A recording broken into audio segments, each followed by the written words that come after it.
Bismillahirrahmanirrahim. Assalamualaikum warahmatullahi wabarakatuh. Perkenalkan, nama saya Irma Ilyas dengan NIM 10572112721. Program Studi Manajemen Fakultas Ekonomi dan Bisnis Universitas Muhammadiyah Makassar.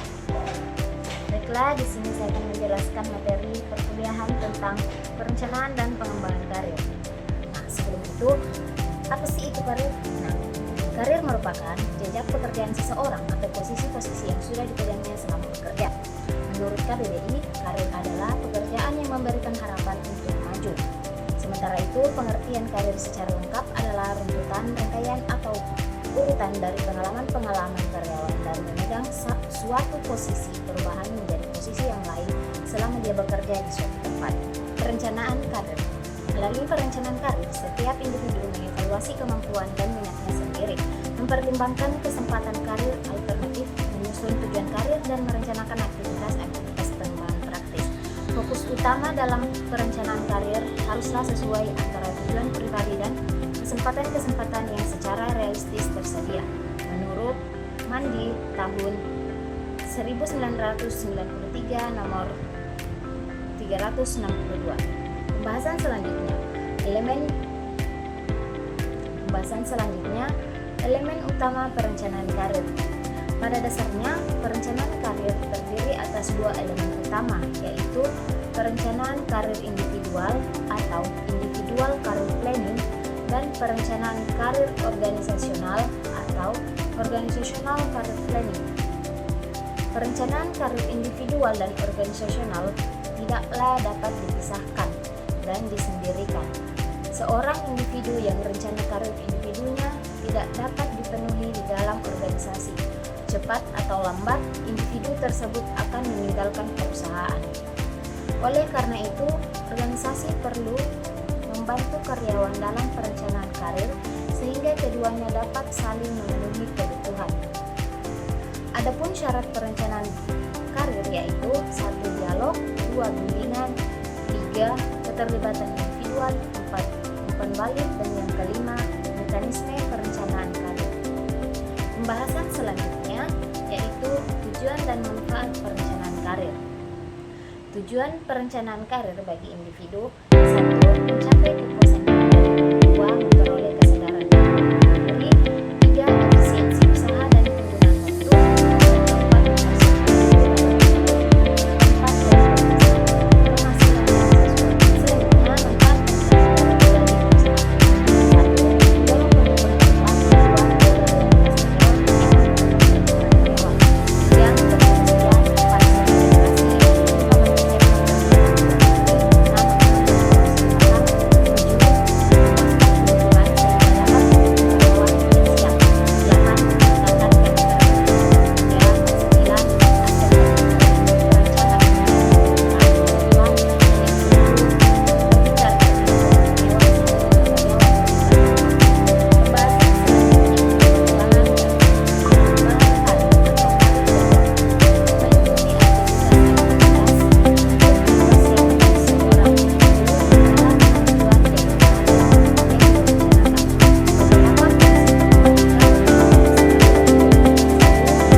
berikan. Sekian dari saya. Assalamualaikum warahmatullahi wabarakatuh.